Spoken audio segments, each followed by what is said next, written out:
একটা কন্যা যখন আসে পৃথিবীতে, ইসলাম বলে ওই ঘরটা বরকতময়। এরপর যখন বড় হতে শুরু করে, ইসলাম বলে বাবা যদি এই মেয়েকে ভালো পাত্রের হাতে তুলে দেয়, বাবার জন্য জান্নাতের দরজাকে খুলে দেয় কে?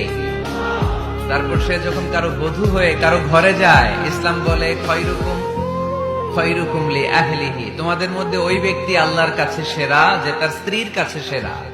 কার কাছে সেরা?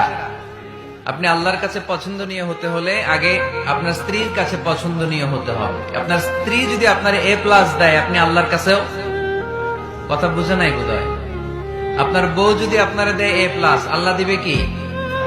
আপনার স্ত্রী যদি আপনারা দেয় A-, আল্লাহ দিবে কি? আপনার স্ত্রী যদি আপনারা F দেয়, F ওই যে ফেল, তো আল্লাহ কি দিবে? আজকে যে ভাবিরে ধরবেন, কি দিবা?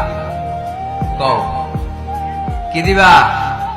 হ্যাঁ, ওই যে বিয়া করে নাই A+।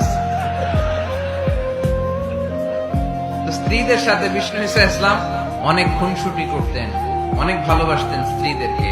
আম্মাজান খাদিজাতুল কুবরা আত-তাহেরা রাদিয়াল্লাহু তাআলা আনহাকে বিষ্ণু ঈসা ইসলাম এত ভালোবাসতেন, তিনি বলতেন রুজিকতু হুব্বাহা, আমি খাদিজার ভালোবাসাকে আল্লাহর পক্ষ থেকে রিজিক হিসেবে পেয়েছি।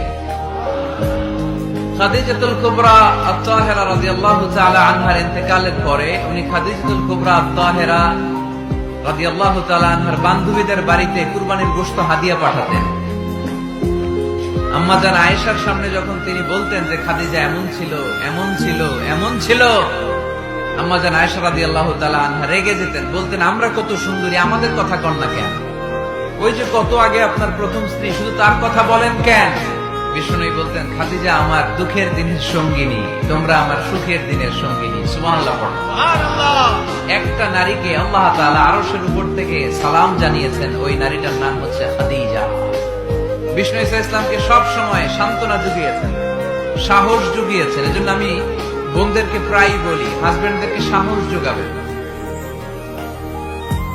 স্বয়ং আল্লাহ তাআলা সাইয়েদনা জিবরাইল মারফত জানিয়ে দিলেন, ও নবী বাশশিরু খাদিজাতা বাইতান ফিল জান্নাহ, আপনি আপনার স্ত্রী খাদিজাকে এমন একটা জান্নাতের ঘরের সুসংবাদ দেন যেটা মণি, মুক্তা, ডায়মন্ড, সাফায়ার স্টোন দিয়ে তৈরি, যে জান্নাতের ভেতরে কোনো আওয়াজ নাই, নয়েজ নাই, চিৎকার নাই, হই হুল্লোড় নাই। সুবহানাল্লাহ পড়েন। এর কারণ সাইয়েদনা খাদিজাতুল কুবরা রাদিয়াল্লাহু তাআলা আনহা বিশ্বনবীর জন্য ওনার ঘরটাকে এরকম ঠান্ডা পরিবেশের